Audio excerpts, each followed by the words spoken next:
Bienvenidos y bienvenidas a Bálsamo en Línea, que es un espacio de propuesta, de reflexión y de ayuda. Muchas gracias por acompañarnos y muchas gracias por hacer posible este espacio de estudio en línea. Bienvenidos al libro de los Hechos. Vamos a ver a los apóstoles ahora al frente de una gran comunidad de creyentes en Jesús como Señor y Mesías. Y esto va a empezar a generar inquietud, incluso al grado de verse confrontados ahora con la poderosa tradición sacerdotal, que los mira con desprecio, que los mira con desdén, incluso mira a los apóstoles como judíos de segunda o de tercera, incluso personas iletradas que cómo es posible que están enseñando de esa manera. Pero la poderosa tradición sacerdotal desprecia todo aquello que es diferente, todo aquello que se sale del discurso oficial de Dios que solo a ellos les pertenece y a nadie más. Entonces no pueden creer lo que está pasando, una gran convocatoria de creyentes. Y eso, por supuesto, está afectando al templo y también a la poderosa, tradición de sabiduría que es las sinagogas. Algo está sucediendo cuando ellos asumían que ya todo terminó. El problema de Jesús ya terminó cuando en realidad apenas comienza. Así sucede con las novedades de Dios. Cuando parece que terminan, en realidad comienzan, escucha, de otra forma. Y así va a suceder con la iglesia, con lo que vamos a estar viendo una y otra vez, cómo la novedad va cambiando, adaptándose y surgiendo de otra manera. Entonces, mientras Pedro y Juan le hablaban a la gente, se vieron enfrentados por los sacerdotes, capítulo 4, versículo 1, el capitán de la guardia del templo y algunos de los saduceos. Estos líderes estaban sumamente molestos. Es interesante porque vamos a ver cómo reacciona. Ya veremos más adelante que no todos van a reaccionar en contra, pero la poderosa tradición sacerdotal se van a sentir molesta porque ¿qué hacen ustedes hablando de Dios? ¿Quiénes son ustedes para hablar de Dios de esta forma? Y aún más su enojo, ¿quiénes son ustedes para hablar de Jesús y especialmente de que está vivo? Entonces Jesús, seguirá enseñando y haciendo muchas cosas ahora a través de ellos. Entonces, estos líderes estaban sumamente molestos porque Pedro y Juan enseñaban a la gente que hay resurrección de los muertos. Y esto cambió todo. La resurrección cambió todo. Todos los discursos, enseñanzas y acciones de Jesús cobraron sentido con la resurrección. Todo lo que ellos escucharon de Jesús, que no entendían, que dudaban y no sabían qué hacer y terminaron por huir cuando las cosas se pusieron muy difíciles, cuando viene la resurrección, tomó otro sentido. Entendieron que todo era cierto, que todo era verdadero, que era más que una enseñanza, eran palabras de vida eterna. La resurrección cambió todo, todo el discurso, todo el sentido de la vida y de la muerte, todo el propósito de estar aquí. Entonces, si hay resurrección, entonces las cosas son distintas, distintas a como las hemos aprendido, y la poderosa tradición sacerdotal y especialmente los saduceos que están al frente del templo y que no creen en la resurrección, porque ellos decían, la resurrección ya está, ya llegó, somos nosotros, la vida y autoridad, privilegios y poder, eso es la resurrección. Pero la resurrección de Jesús lo cambió todo y mira lo que está pasando. Y ya no pueden detenerlo porque si algo van a hacer es tratar de detener y acabar con este movimiento. Así como pretendieron hacerlo con Jesús, ahora lo harán con los discípulos. Nos dice entonces, estos líderes estaban sumamente molestos porque Pedro y Juan enseñaban a la gente que hay resurrección de los muertos por medio de Jesús. Y no solamente su resurrección, la resurrección de Jesús señalaba aún una mayor resurrección, sino la resurrección de los santos. Entonces, en medio de todos estos relatos, todas estas resurrecciones, todas las veces que Jesús volvió a la vida a las personas, especialmente a Lázaro, es una extraordinaria señal, y por grandiosa que nos parezca, esto señalaba aún más grande, que es la resurrección de Jesús, pero esto a su vez señalaba algo aún más grande, que es la resurrección de los santos.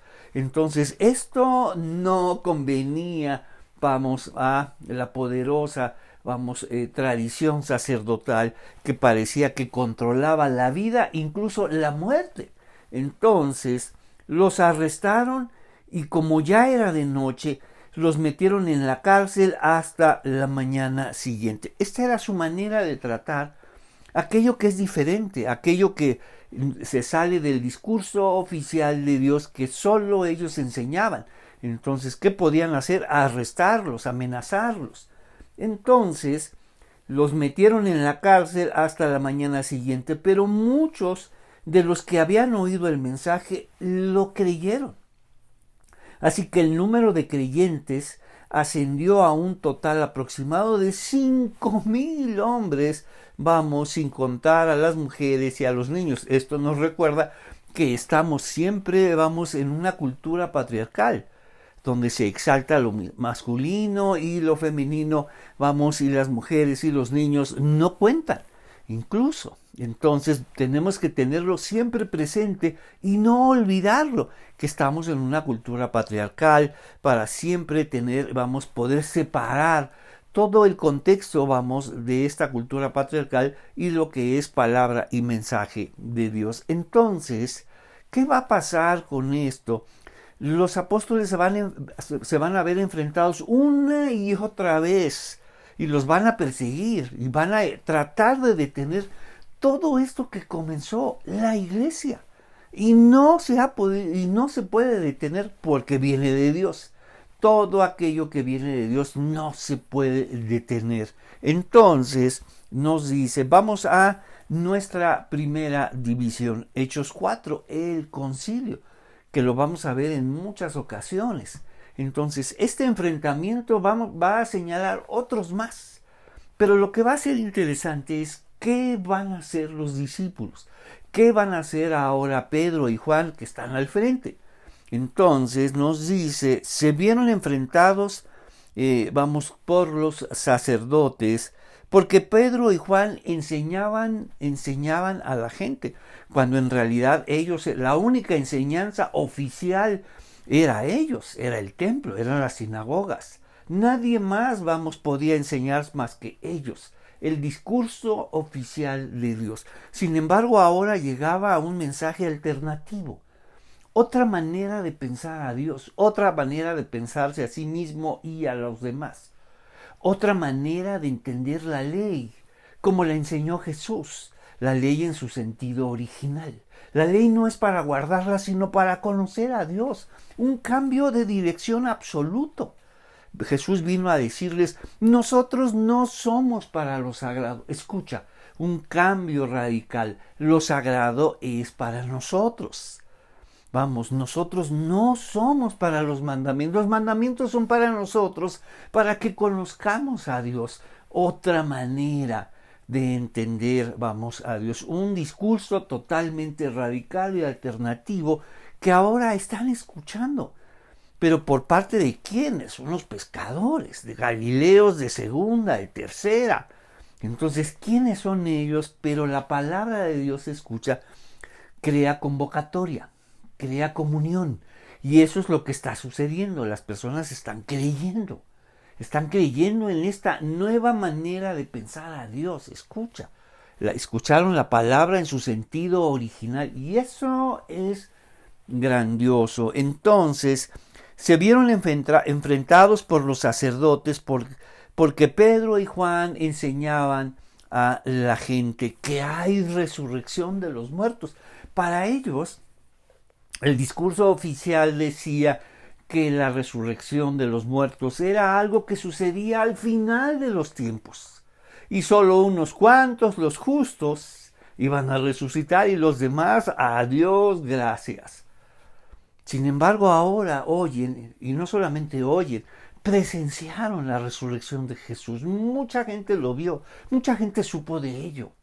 Entonces, eso lo cambió todo. Entonces la resurrección es más presente de lo que están enseñando. Y la resurrección es para todos, para todo aquel que en él cree. ¡Wow! Pero el mensaje se radicalizó de forma extraordinaria. La resurrección no es una doctrina, no es una enseñanza oficial de la poderosa tradición sacerdotal. ¡Wow! No es una enseñanza de la poderosa tradición de sabiduría de las sinagogas. Se radicalizó de tal forma que la resurrección, escucha, no es una doctrina, es una persona, es Jesús. Es Jesús la división entre la vida y la muerte. ¡Wow! Esa es otra cosa totalmente distinta. Nada tiene que ver con la enseñanza de unos cuantos, con el privilegio de unos pocos, sino una bendición para todos, para todo aquel que en él cree. Está disponible la resurrección. ¡Qué mensaje! Entonces nos dice que hay resurrección de los muertos y por lo tanto los arrestaron. ¿Cómo va a reaccionar la comunidad ahora? Ya se creó la primera comunidad, vamos, lo que es la iglesia, esta comunidad de fe, esta comunidad de creyentes, vamos, que se están agregando a este mensaje. Entonces va a haber, los apóstoles se verán en serias dificultades para ir organizando todo esto, pero es el mensaje, es la enseñanza la que convoca, es la enseñanza, escucha, la verdadera autoridad, porque Jesús dijo, yo he venido a enseñar, y pensaban que la enseñanza ya había terminado. Por el contrario, apenas iba a comenzar todo, y esa enseñanza lleva más de 2000 años y llega hasta nosotros. Entonces, pero muchos de los que habían oído el mensaje lo creyeron, así que el número de los creyentes ascendió a un total de 5000 hombres. Y agregamos mujeres y niños. Entonces, esto no podía pasar ya desapercibido. Era un gran movimiento que se estaban congregando. Entonces, ahora, mira lo que va a suceder. Al día siguiente, el concilio, integrado por todos los gobernantes, ancianos y maestros de la ley religiosa, que una vez más se volvieron a reunir, no que ya acabamos con Jesús, no es cierto lo de la resurrección. Ellos estaban seguros de que ya todo había terminado. Así resolvían las cosas. Todo aquel, que enseñaba otra cosa más allá del discurso oficial era amenazado, arrestado o en su caso asesinado. Nos dice, al día siguiente el concilio, integrado por todos los gobernantes, ancianos y maestros de la ley religiosa, se reunió en Jerusalén. El sumo sacerdote Anás estaba presente junto con Caifás y Juan, nos dice. Alejandro y otros parientes del sumo sacerdote. ¡Qué convocatoria! ¡Qué convocatoria! Todas las autoridades, toda la poderosa tradición sacerdotal representada ahí por todo su liderazgo. Entonces, Alejandro y otros parientes del sumo sacerdote hicieron entrar a los 2 discípulos y les preguntaron, ¿con qué poder o en nombre de quién ha hecho esto? ¿A qué se refieren? Para todos era conocido que este hombre, desvalido y que no podía caminar, entonces, saben y llega hasta ellos esta transformación, este milagro. Un inválido ahora fue restablecido y de forma inmediata en el nombre de Jesús. ¿Y qué significa en el nombre de Jesús? Es el nombre de alguien que está vivo, que está presente, que sigue enseñando y que sigue actuando. Eso significa el nombre de Jesús, que está presente, que está vivo. Recuerda, que sigue haciendo muchas cosas y su enseñanza continúa. Por eso ellos preguntan, ¿en nombre de quién? ¿En la autoridad de quién? Nosotros somos la única autoridad. Es nuestro nombre, el nombre de la poderosa tradición sacerdotal y el nombre de la poderosa tradición, de la sinagoga, son los únicos nombres que cuentan. Pero ninguno de ellos juntos, por poderosos que puedan asumirse, podían transformar a un inválido, podían sanar a un inválido. Nada de ellos podían hacer eso. Entonces nos dice, el sumo sacerdote le hicieron entrar a los dos discípulos y les preguntaron, ¿con qué poder o en nombre de quién has hecho esto? Entonces, sucede algo con Pedro. Algo que vamos a ver en varias ocasiones y en varias situaciones que tenemos que definir.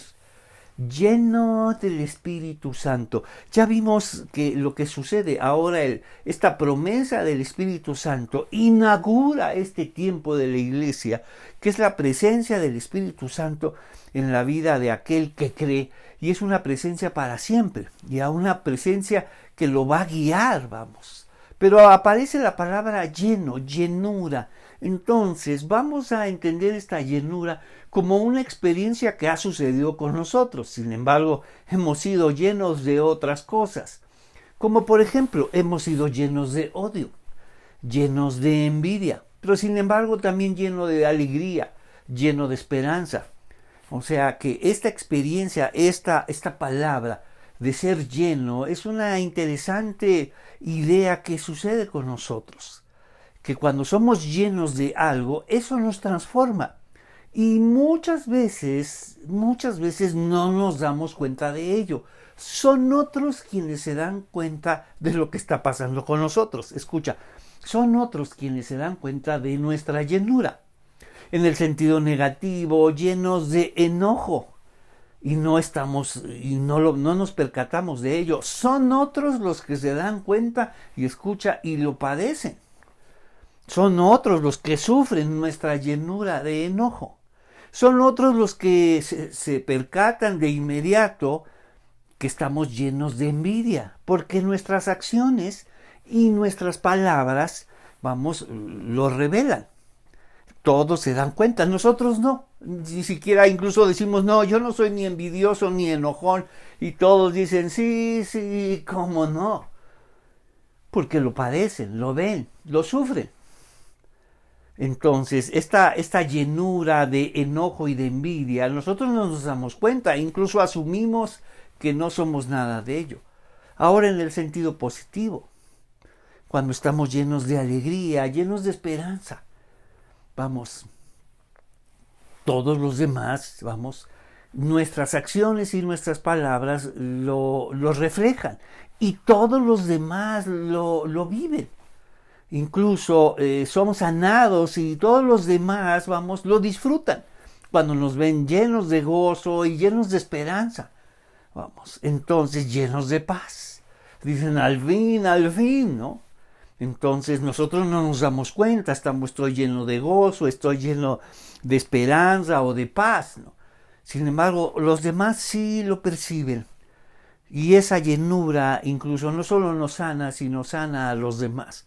En cambio, estas llenuras de odio y envidia no solamente nos enferman, sino enferman a los demás. Entonces, esta experiencia de ser lleno ya la tenemos. Sin embargo, ahora viene una realidad distinta. Ya no es un sentido negativo o positivo, sino una realidad espiritual, llenos del Espíritu Santo. ¿Cómo podemos ser llenos de algo que sucede en nosotros, que vive en nosotros? Por supuesto. Vamos a regresar otra vez al llenura de odio y de envidia. Es algo que nosotros elegimos. La llenura de odio y de envidia no es algo que sucede y no nos damos cuenta y no sé por qué estoy lleno de odio y no sé por qué estoy lleno de envidia. Es algo que elegimos, es algo que pensamos y asumimos como correcto, como justo, como debido. Es justo y debido mi odio, es justo y debida mi envidia. Tengo derecho a tener envidia, tengo derecho a estar enojado. Es algo que elegimos. También es algo que elegimos y decidimos estar llenos de gozo y llenos de esperanza y llenos de paz. Es algo que elegimos, no es algo que sucede y pasa inadvertido y no sé qué sucedió conmigo y que estoy muy contento. No es así, es algo que elegimos. Estar de malas es algo que tú eliges, y vaya que lo sufren, y vaya que lo notan. Estar de buenas es algo que tú eliges, es algo que tú decides. Entonces tú eliges tu estado de ánimo. Tú lo eliges cuando lo asumes, pero muchas veces si le entregas tu estado, escucha esto, si le entregas tu estado de ánimo a los demás, wow, qué tragedia. Pero un adulto, vamos, elige su estado de ánimo. Y esta llenura del Espíritu Santo es una elección. Yo elijo ser lleno del Espíritu Santo. Porque la Biblia más adelante nos dicen, sean llenos del Espíritu Santo. Y si nos están diciendo ser llenos del Espíritu Santo, significa que es algo que podemos decidir, que podemos elegir. Y hay un gran beneficio para nosotros y los demás. Entonces, la mayoría de las veces no nos damos cuenta de ello, pero es algo que elegimos finalmente. ¿Qué sucede después o cómo se manifiesta? Eso es algo que no nos damos. No podemos decir, en este momento estoy lleno del Espíritu Santo. No. Elegimos seguir las cosas de Dios. Elegimos seguir las cosas del Espíritu.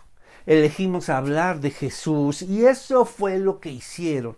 Eligieron hablar de Jesús. Decidieron ante esta persuasión, ante este interrogatorio, seguramente Pedro y Juan dijeron, ¿qué vamos a decir? ¿Qué vamos a hacer? Llenos del Espíritu Santo. El Espíritu Santo, vamos, ellos eligieron hablar de Jesús. Entonces el Espíritu Santo les dio fuerza, les dio qué decir. Porque ellos eligieron a Jesús, eligieron seguir diciendo a Jesús, eligieron ser testigos de Jesús. Y nos dice, entonces Pedro, lleno del Espíritu Santo, les dijo, gobernantes y ancianos de nuestro pueblo. Pedro jamás imaginó esto. Él era un pescador y siguió con muchos problemas a Jesús. Pero estar delante del concilio y hablar de esta manera, ahí está la llenura del Espíritu Santo. Esta autoridad, esta seguridad para hablar de Jesús. Eso es la seguridad, la convicción. Hasta ellos dijeron, ¿quiénes son estos hombres? Entonces, gobernantes y ancianos de nuestro pueblo nos interrogaron hoy para haber hecho una buena obra a un inválido. Quieren saber cómo fue sanado. Pedro, ¿cómo se atreve a hablarle así? ¿Que no sabes que son los gobernantes, los ancianos, la poderosa tradición sacerdotal? Pero algo estaba pasando con Pedro. Ya nos dijeron, ya no es lleno de odio y de envidia, que la conocemos muy bien, o llenos de alegría, de paz y de gozo y esperanza, que también la conocemos. Pero ahora venía una llenura que lo hacía sentirse seguro, que lo hacía ya no tenerle miedo, estar seguro de lo que estaba diciendo y seguro de lo que estaba pasando. Él fue testigo de esta sanidad de este hombre inválido, y nos dice, gobernantes y ancianos de nuestro pueblo nos interrogan hoy por haber hecho una buena obra a un inválido. ¿Quieren saber cómo fue sanado? Déjenme decirles claramente, tanto a ustedes como a todo el pueblo de Israel, que fue sanado por el poderoso. ¿Recuerdas? Vamos a ingresar otra vez a estos ustedes. Pero una cosa es cuando Pedro le dice a todo el pueblo, ustedes mataron. Ustedes lo mandaron crucificar. ¿Qué está haciendo? Haciéndolos responsables. Y acuérdate que la palabra responsable, tiene que ver con responder. ¿Quién responde por estos pecados? ¿Quién responde por aquello que sucedió con Jesús? Ustedes deben responder por aquello que le hicieron a Jesús. Y mira a quién se lo está diciendo. Ya se lo dijo una vez a esa multitud, otra vez a esta multitud, pero ahora se lo dirá al concilio. Nos dice, déjenme decirles claramente, tanto a ustedes como a todo el pueblo de Israel, que fue sanado por el poderoso nombre de Jesús de Nazaret. Y Nazaret es el nombre que ellos pusieron para despreciarlo. Es Jesús de Nazaret, una ciudad de segunda, de tercera. Por eso le decían Jesús de Nazaret. Hoy nos puede parecer sublime Jesús de Nazaret, pero en su momento era un adjetivo de desprecio. Jesús de Nazaret. Pero ese a quien ustedes despreciaron, vamos, Él resucitó, está vivo, sigue haciendo cosas y sigue enseñando cosas. Y prueba de ello es, vamos, la sanidad de este hombre inválido. Entonces, ustedes, como todo el pueblo de Israel, que fue sanado por el poderoso nombre de Jesucristo de Nazaret, el hombre a quien ustedes crucificaron, el segundo ustedes vieron y saben que este hombre fue sanado y ahora ustedes crucificaron. La responsabilidad, ¿quién responde? Ustedes deben responder por lo que sucedió con Jesús de Nazaret. Entonces, nos dice, por el poderoso nombre de Jesucristo, el hombre a quien ustedes crucificaron, pero a quien Dios levantó de los muertos, a quienes ustedes asumieron que debía morir, Dios lo levantó. A quienes ustedes reprobaron, Dios lo aprobó. Dios lo dignificó, Dios lo señaló como suyo.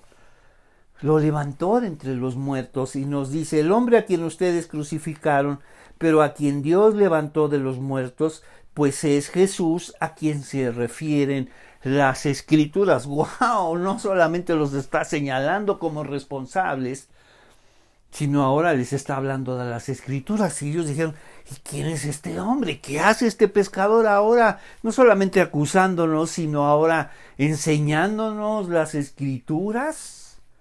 Porque ahora, después de todo lo que escucharon de Jesús, que en su momento dudaban y no creían y no entendían, ahora después de la resurrección, están resignificando todo. Ahora no tienen la menor duda que el sentido de las Escrituras es Jesús. La clave fundamental de lectura de las Escrituras es Jesús. Y nos dice, ustedes que reprobaron a Jesús, Dios lo aprobó, Dios lo señaló. Y desde un principio se abrieron los cielos, porque eso es lo que hace Jesús. Hace que los cielos se abren. Hace que la voz de Dios venga y lo señale como su Hijo amado. Dios lo aprobó desde el principio, ahí en el bautizo, de Juan. Entonces, ahí fue señalado como el Hijo de Dios. Y a ese que ustedes reprobaron, hay una sentencia para ustedes. La piedra que ustedes, los constructores, rechazaron, los constructores expertos, seleccionaban las piedras, esta es la piedra correcta, esta es la piedra, su consistencia, su tamaño, su forma, debe estar, en el lugar adecuado, y de ahí vendrían todas las medidas. Esa es la piedra principal para construir un edificio. Pero ellos los constructores expertos, tenían que seleccionar una piedra adecuada. Esa piedra a la que ustedes dijeron, ello no es, ese desprecio que tuvieron para Jesús, déjenme decirles, es Jesús a quien aprobó, que fue aprobado por Dios. La piedra que ustedes, los constructores, rechazaron, ahora se ha convertido en la piedra principal.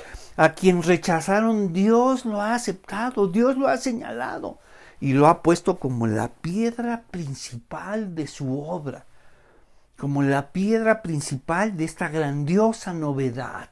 La novedad de Dios, aprobado por Dios. Entonces, mira, todos dijeron ellos, ¿qué es lo que está pasando? ¿Quiénes son? Pero escucha, una de las características fundamentales de la poderosa tradición sacerdotal, que sus categorías no corresponden al reino de Dios, sino al imperio, porque la poderosa tradición sacerdotal respondía al imperio, no al reino de Dios, por supuesto. Entonces las Escrituras las leían en base a esas categorías del imperio. Y si algo tiene el imperio es el racismo y el clasismo. Por supuesto que iban a despreciar a Jesús. ¿Cómo un artesano de Galilea, de Nazaret, viene a enseñarnos? Claro, no pudieron negar todo lo que él hizo. Y ahora estos galileos vienen a ser y a renovar, vamos, todas estas maravillas y la manera en cómo están hablando. Pero es su desprecio, su clasismo, su racismo, que no los deja escuchar. Y nos dice, la piedra que ustedes, los constructores, rechazaron, vamos, ellos se asumen, nosotros somos los constructores de la obra de Dios y nadie, vamos, fuera de nosotros puede construir la obra de Dios. Sin embargo, se equivocaron. Por eso les dice, déjenme decirles claramente tanto a ustedes como a todo el pueblo de Israel que fue sanado por el poderoso nombre de Jesucristo de Nazaret, algo que ustedes no pueden hacer y no han podido hacer jamás. Entonces, el hombre a quien ustedes crucificaron, wow, cómo lo responsabiliza, pero a quien Dios levantó de los muertos, pues es Jesús, a quien se refieren las Escrituras. ¿Cómo es posible? No solamente lo que está diciendo, está enlazando las Escrituras con Jesús. Las Escrituras hablan de Jesús. Jesús es el sentido de las Escrituras. Una nueva manera de leer las Escrituras en su sentido original. ¿Cuál es? Jesús es la clave de lectura. Entonces, nos dice con qué poder. En el nombre de Jesús, alguien que está vivo, sigue haciendo y enseñando muchas cosas ahora a través del Espíritu Santo. Y Pedro, lleno del Espíritu Santo, está hablando de esta manera, está responsabilizando a las autoridades y está demostrando que es en el poder y en el nombre de Jesús, no en su propio poder. Alguien que está lleno del Espíritu Santo, por supuesto, señala a Jesús. Jamás se señala a sí mismo, jamás señala su poder, porque es lo que dijo Pedro. No se equivoquen. Este hombre no fue sanado ni por nuestro poder, ni por nuestra piedad.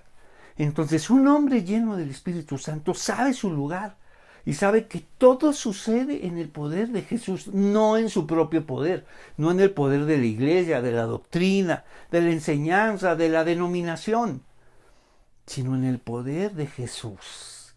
Un hombre lleno del Espíritu Santo, porque dijo, recibirán poder para que hablen de mí. No hablen de ustedes y su maravilloso testimonio. Entonces, ¿con qué poder? Y les preguntaron, ¿con qué poder en nombre de quién? Pedro, lleno del Espíritu Santo, el hombre a quien ustedes crucificaron. Y después viene una sentencia grandiosa, una afirmación que atraviesa y divide todo el mundo entero. Una afirmación que atraviesa y separa todo el universo. Mira lo que va a decir Pedro. Mira lo que dice. Entonces, en base a lo que está diciendo, nos dice, este hombre fue sanado en el poderoso nombre de Jesucristo de Nazaret. Escucha, el hombre a quienes ustedes crucificaron, vamos, pero quien Dios lo levantó de entre los muertos. Vamos, es a Jesús quienes señalan las Escrituras. Entonces, a Jesús, lo está señalando como el sentido verdadero de las Escrituras. El sentido verdadero, escucha, de las Escrituras y de lo que hablan las Escrituras. ¿Cuál es el tema fundamental de las Escrituras sino la salvación? La historia de Dios, vamos, para con este mundo. La historia de salvación de Dios para con nosotros. Y esa ahora es en Jesús. Entonces, ahora mira lo que les está diciendo. La salvación no le pertenece a la poderosa tradición sacerdotal. La salvación no le pertenece a la poderosa tradición de sabiduría. No es quién es más santo o quién es más sabio, sino aquel que cree. Es en el nombre de Jesucristo. Entonces, en ningún otro hay salvación. ¡Wow! Les acaba de arrebatar la salvación que ellos, vamos, se adueñaron de ella. Por muchos siglos dijeron, la salvación es el templo y la salvación es la ley. Y fuera de ello no hay salvación, y les dice nada de eso. Porque es Jesús a quien se refieren las Escrituras. Las escrituras hablan de Jesús, no del templo. Las escrituras hablan de Jesús y no de la sinagoga y de la ley. La ley no está aquí para cumplirla. Mira, una nueva manera de entender la ley no está para cumplirla, sino para que aprendamos de Dios, porque las escrituras hablan de Jesús. Entonces, en ningún otro hay salvación. Dios no ha dado ningún otro nombre, otra autoridad bajo el cielo mediante el cual podemos ser salvos. Mira cómo está resumiendo el sentido de las escrituras. Las escrituras señalan a Jesús. ¿Y cómo lo señalan? En ningún otro hay salvación. ¡Wow! Ellos quedaron fuera de esta fórmula, de esta sentencia, de este llamado universal. Quedaron fuera. Se sentían dueños de la salvación, la poderosa tradición sacerdotal y la poderosa tradición de sabiduría quedaron fuera. Dice, ¿y nosotros qué ahora? ¿Qué vamos a hacer? Durante mucho tiempo habían ofrecido la salvación a su manera, a su modo, pero ahora quedaban fuera. Entonces, en ningún otro hay salvación. Dios no ha dado ningún otro nombre bajo el cielo. Siempre ha sido Jesús, siempre ha sido Él el Señor y el Mesías, y siempre las Escrituras lo han señalado. La salvación no es de ustedes, ni ninguno de ustedes tiene derecho a ella. Al contrario, todos somos iguales delante de Dios, igualmente necesitados, igualmente salvados, igualmente perdonados. Entonces, en ningún otro nombre bajo el cielo mediante el cual podemos ser salvos, ustedes y nosotros. Entonces, los miembros del concilio quedaron asombrados. Todo esto lo dijo en el poder del Espíritu Santo. Pudo enfrentar a esta autoridad que siempre intimidaba a los demás. Jamás era impensable que Pedro, pudiera presentarse al concilio de esta manera. Era impensable. Lo primero que hizo fue correr, lo primero que hizo fue negar al Señor cuando vinieron las dificultades. Yo no conozco a ese hombre. Una vez, dos veces y finalmente se fue y huyó. Era impensable lo que está diciendo ahora. Así son las cosas de Dios. Son inimaginables, son impensables. No podemos ni siquiera imaginar lo que Dios tiene para nosotros. Así es la llenura del Espíritu Santo. Pudo hablar, pudo hacerlo con seguridad y convicción. Entonces, los miembros del concilio quedaron asombrados cuando vieron el valor de Pedro y Juan. Ellos estaban acostumbrados a interrogar a mucha gente, a intimidarla, a atemorizarla, a finalmente acabar con ella.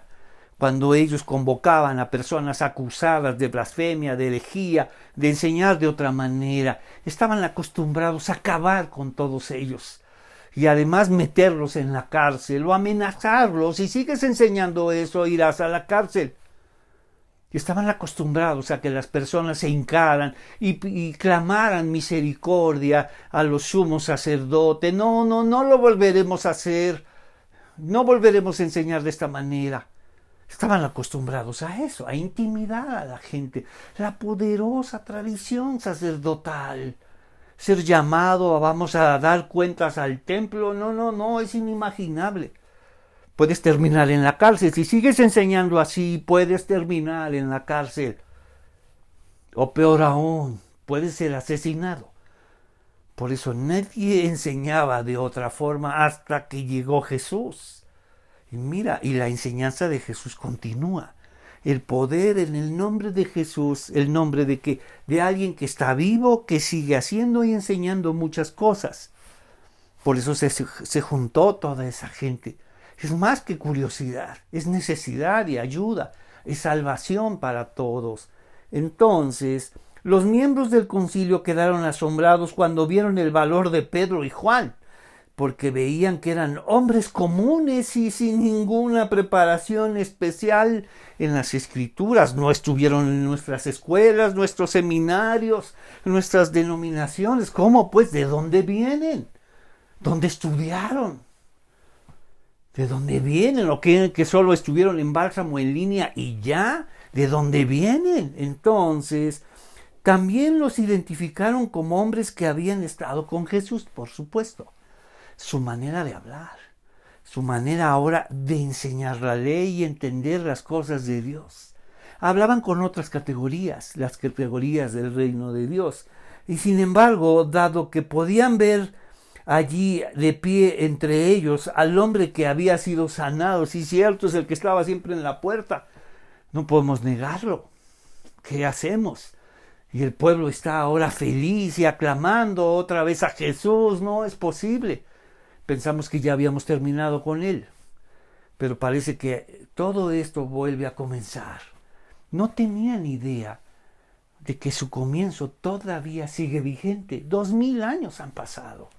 Entonces, también los identificaron como hombres que habían estado con Jesús. Sin embargo, dado que podían ver allí de pie entre ellos al hombre que hubo sanado, no hubo nada que el concilio pudiera hacer. Claro, que pueden hacer, amenazar, acuérdate, estaban acostumbrados a interrogar, a amedrentar, a amenazar. Si vuelves a enseñar algo diferente a lo que nosotros enseñamos, al discurso oficial de Dios, a la cárcel, o peor aún, apedreado, lastimado, 40 azotes delante de todos. Entonces, así que les ordenaron a Pedro y a Juan que salieran de la sala del concilio y consultaron entre ellos. Es fascinante toda esta narración porque hay situaciones donde no estaban los apóstoles, no estaba ningún creyente. ¿Cómo sabemos estas conversaciones privadas, sino de aquellos que estuvieron ahí y después se convirtieron? Y después compartieron y formó parte de su testimonio. Estas reuniones privadas formó parte de su testimonio. Yo estuve en esa reunión del concilio donde amenazaron a Pedro y a Juan. Y se les dijo y se llegó a la conclusión o al consenso de que debíamos amenazarlos de muerte si seguían así. Pero después entendí que no era así. O sea, es grandioso. Todos estos encuentros privados ahora forman parte de testimonios de personas que se convirtieron. Entonces, ¿qué debemos hacer con estos hombres? Se preguntaban unos a otros. No podemos negar que han hecho una señal milagrosa y todos en Jerusalén ya lo saben, dice. Así que para evitar que sigan divulgando su propaganda, nos dice, aún más, tenemos que advertirles que no vuelvan a hablar en nadie en el nombre de Jesús. No vuelvan a hablar de alguien que ahora está vivo, de que está vivo y que sigue haciendo cosas y sigue enseñando cosas. No podemos. Tenemos que advertirles que dejen de hacer eso. Si tan seguros están de su lugar, frente a Dios, de su autoridad con Dios, porque hay necesidad de advertirles. Si tan seguros están la poderosa tradición sacerdotal, si tan segura está que representa a Dios, que es mediador de Dios, que ellos son la palabra de Dios y el discurso oficial de Dios, porque le temen a otra enseñanza. Si tan segura estás de tu doctrina y de tu fe, ¿por qué le temes a otras enseñanzas que hablan de Dios? Si tan seguras estás de tu fe en Jesús como Señor y Salvador, ¿por qué le temes a otras enseñanzas? A otras formas de enseñar a Jesús. Peor aún, ¿por qué le temes a otras Biblias? No, esa Biblia, no, esa está mal. No, ni la abras. ¡Wow! ¡Cuánta seguridad! ¿Cuántas convicciones? Eso es lo que te enseñan en las iglesias, estar seguro de tu fe o estar muy inseguro y temeroso de tu fe. Entonces, cuando estamos seguros de nuestra fe, no tememos, otras formas, otras ideas acerca de Dios o acerca de Jesús, o peor aún, otras Biblias. No, esa Biblia no la uses, no, esa está mal, es una Biblia light. ¡Guau! ¡Cuánta sabiduría! Entonces, es necesario que crezcamos en nuestra fe, si no vamos a terminar como el concilio, no como los apóstoles. Estos textos, se escribieron cuando la iglesia ya estaba establecida. y empezó a amenazar a otros. Empezó a hacer aquello que hicieron con ellos. Entonces, amenazar a que no enseñes esto y aquello, lo único que muestra es debilidad, fragilidad, miedo. ¿Y cuántas veces no leas este libro, no vayas a este lugar, no enseñes, eso está mal, esa doctrina es incorrecta? Cuando si estás tan seguro de tu fe en Dios, no debes temer, no tienes miedo, al contrario, te gozas. Debes gozarte porque Dios es mucho más grande que nuestra doctrina. Considéralo, mucho más grande que nuestra iglesia, nuestra fe, es mucho más grande. Y eso es grandioso. Entonces, nos dice, entonces llamaron nuevamente, así que para evitar que sigan divulgando su propaganda, y aún más, tenemos que advertirles que no vuelvan, vamos a hablar con nadie en el nombre de Jesús. Entonces llamaron nuevamente a los apóstoles y les ordenaron, mira lo que están acostumbrados, la poderosa tradición sacerdotal, les ordenamos que no enseñen de esta forma. ¡Wow! Y esto sigue sucediendo. Se sigue ordenando, no enseñen esto y sí enseñen esto. ¡Wow! ¡Cuánta seguridad! ¡Cuántas convicciones! ¡Cuánta fe en Dios! Entonces, no solamente advertirles y vamos, sino además les ordenaron, que los llamaron nuevamente a los apóstoles y les ordenaron que nunca más hablaran ni enseñaran en el nombre de Jesús. Ellos estaban acostumbrados a eso. Y vaya que lo hacían, y vaya que lo lograban. Nunca más vuelvas a enseñar de esta manera, o nos veremos, vamos, en la necesidad de perjudicarte, de azotarte. 40 azotes menos uno, porque así dice la ley, o si no, encerrarte, o si no, vamos a terminar con tu vida. Y lo lograban y persuadían a muchos. Están haciendo lo que siempre han hecho. Entonces, estas poderosas tradiciones, la sacerdotal y de sabiduría, lo que en realidad, vamos, demuestran es miedo, es fragilidad, es mucho miedo que tienen ante esta nueva forma de pensar a Dios. Mejor aún, el sentido original de pensar a Dios, tienen mucho miedo. Entonces, Pedro y Juan le respondieron, ¿acaso piensan que Dios quiere que los obedezcamos a ustedes? Vamos, en lugar de a Él, ustedes díganme, esto, lo que estamos haciendo viene de Dios, Dios nos ordenó esto. Entonces ustedes nos están ordenando que vayamos en contra de Dios. Ustedes, los representantes de Dios, nos están pidiendo que vayamos en contra de Dios. Eso no es posible. Eso es lo que nos puede suceder cuando decimos eso no está bien, eso no es de Dios, eso tampoco.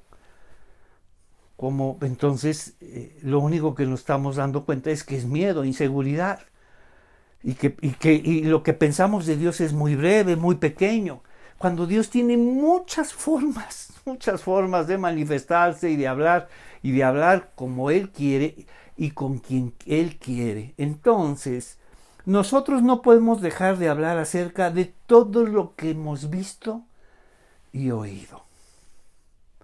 Entonces, el concilio los amenazó, ya lo vimos, ordenarlos, advertirles, amenazarlos. Eso es lo que se hace. Eso es lo único que saben hacer. Que no lo hagamos nosotros. Cuando vemos otras formas de pensar a Dios, otras formas de entender la fe, otras formas de leer las Escrituras, lo único que se va a revelar es nuestro miedo, nuestra inseguridad, y que nuestra fe es muy, muy frágil. Entonces, el concilio los amenazó y aún más, pero finalmente los dejaron ir porque no sabían cómo castigarlos sin desatar un disturbio, pues todos alababan a Dios por esta señal milagrosa, la sanidad de un hombre que había estado lisiado por más de 40 años y que el templo no hizo nada por él, y la sinagoga menos por él, por el contrario, marginarlo, rechazarlo. Eso es lo único que demostraba. 40 años estuvo ahí y el templo no hizo nada. Y la sinagoga tampoco. Entonces, por eso tenían miedo. Se estaban presenciando el verdadero poder de Dios que no estaba en ellos. Entonces, nos dice, salvación. En ningún otro hay salvación. Dios no ha dado ningún otro nombre bajo el cielo mediante el cual podemos ser salvos. Todo el sentido de la historia de salvación. Las Escrituras señalan toda esta grandiosa historia y señalan a Jesús como el Salvador. ¿Qué pasó cuando salieron? Todos estaban temerosos, ahora sí, arrestaron a Pedro y a Juan y otra vez parece que ya va a terminar o no sabía qué pensar. Ya sabían lo que pasaba con aquellos que enseñaban distinto, pensaban distinto, los azotaban, los encerraban, finalmente los liquidaban. Entonces, tan pronto como quedaron libres, Pedro y Juan volvieron donde estaban los demás creyentes y les contaron todo lo que los sacerdotes principales y los ancianos les habían dicho. ¿Y que les habían dicho? Advertirles, amenazarles, ordenarles. Eso es lo único. Te ordeno que no enseñes de esta forma. Te ordeno que no hables de esta manera. Te advierto que eso que tú estás enseñando no es palabra de Dios, no es sana doctrina. Y eso no es una Biblia. ¡Wow! Entonces, tan pronto como quedaron libres, les contaron todo lo que pasó con ellos. Cuando los creyentes oyeron las noticias, escucha esto, todos juntos alzaron sus voces en oración a Dios. ¡Oh Señor! Es grandioso. Vamos a tener estas breves, recuerdos de oraciones. ¿Qué se oró en ese momento? Oh Señor soberano y creador del cielo y de la tierra y del mar y todo lo que en ellos hay. Lo primero que acordaron cuando oraron es al Dios de la creación. Se fueron más atrás. No oraron por el Dios de la vida, el Dios de Moisés o el Dios de Abraham, sino se fueron más atrás, Señor. Se fueron por el Dios de la creación y por lo tanto el Dios de todo, el Dios de toda la historia, el Dios de la creación, no de David, de Moisés, de Abraham, sino el Dios creador del cielo y de la tierra y de todo lo que en ellos hay. Todo esto los llevó a cobrar conciencia. Señor, tú existes, tú eres real y has existido desde siempre. Y todo lo que hay, todo lo que sucede está en tus manos. Entonces, nos dice del mar y todo lo que hay en ellos. Hace mucho tiempo tú hablaste por el Espíritu Santo, mediante nuestro antepasado David. De hecho, eso ha ocurrido aquí en esta misma ciudad, pues Herodes Antipas, el gobernador, Poncio Pilato y los gentiles y el pueblo de Israel estaban todos unidos contra Jesús, tu siervo, tu santo siervo, a quien ungiste. Sin embargo, todo lo que hicieron ya estaba determinado de antemano, de acuerdo a tu voluntad. Por eso acudieron al Dios de la creación, no al Dios de David, no al Dios de Abraham, de Moisés o de Abraham. Se fue más atrás. El Dios de todo, el Dios dueño de todo y Señor de todo. Entonces, oh Señor, escucha sus amenazas y permítenos huir, permítenos correr, permítenos escondernos. Pedro entendió lo que sucedía. Ya nunca más vuelvo a tener miedo y a correr. Ya lo hice. Ya negué a Jesús, ya corrí, ya me escondí y lo lamenté todo el tiempo. Mira lo que piden. Él, el que huyó, el que negó a Jesús. Mira lo que dice. Escucha sus amenazas y danos a nosotros, tus siervos, mucho valor para predicar tu palabra. Eso se necesita para predicar la palabra de Dios. Por eso ves que hay muy pocos maestros, muy pocas maestras. Porque si algo le falta a la iglesia es valor. Están muy ocupados, tienen muchas cosas que hacer. Se necesita valentía para predicar la palabra de Dios. Pero estás muy ocupado. ¿Y a quién? Y en todo caso, ¿y a quién? Claro. Alguien que tiene el deseo de predicar la palabra de Dios no tiene que preguntar eso, porque Dios pone personas delante de él. Cuando tienes el deseo de enseñar, Dios pondrá delante de ti alumnos. Pero quien no tiene deseos y lo único que tiene son excusas, a ver, ¿a quién le enseño? Claro, y no encontrarás a nadie, ¿eh? Claro, porque lo único que tienes es excusas, lo único que tienes es miedo. Pero entonces, por eso le piden valor, Señor. Entonces, mucho valor para predicar tu palabra. Extiende tu mano con poder sanador y que se hagan señales milagrosas y maravillas por medio del nombre de tu santo siervo Jesús. Mira lo que sucede cuando enseñas. A ver, ¿a quién? Claro, son puras excusas y lo único que tienes es miedo. Dile, Señor, dame valor para enseñar la palabra de Dios. Y Dios pondrá a las personas delante de ti. Dios pondrá a las personas. Entonces lo que hace falta es que elijas enseñar y tengas valor, no excusas. Entonces cuando se enseña la palabra de Dios, hay sanidad. Mira lo que dice. Extiende tu mano con poder sanador. Que se hagan señales milagrosas y maravillas por medio del nombre de tu santo siervo Jesús. Después de esa oración, el lugar donde estaban reunidos, tembló y todos fueron llenos del Espíritu Santo. No es algo exclusivo. La llenura del Espíritu Santo no es algo exclusivo de unos cuantos, es de todo. Todo aquel que en él cree, todo aquel que elige las cosas de Dios, todo aquel que elige servir a Dios. Entonces fueron llenos del Espíritu Santo y predicaban con valentía la palabra de Dios. Entonces, danos valor para enseñar. Ya viste quiénes son los maestros. Por eso hay tan pocos maestros y maestras, porque se necesita valor para enseñar. Y Dios pone siempre delante de ti a quien enseñar. Pero a ver, ¿a quién enseño? Lo que tienes es excusa y miedo.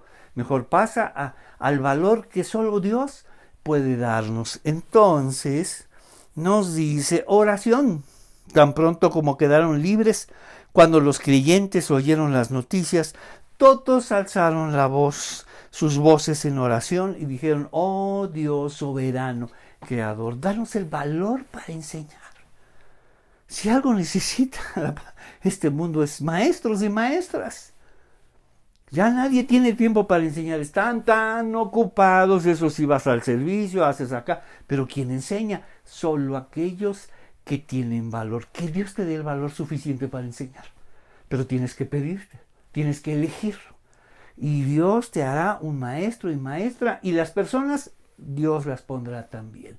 ¿Qué te parece si oramos? Señor, te damos gracias esta tarde, gracias por mostrarnos todo lo que está sucediendo, todo el valor que tuvieron Pedro y Juan para enfrentarse al concilio y cómo siguieron adelante y lo que pidieron. Por eso está ahí esa oración, el valor para enseñar.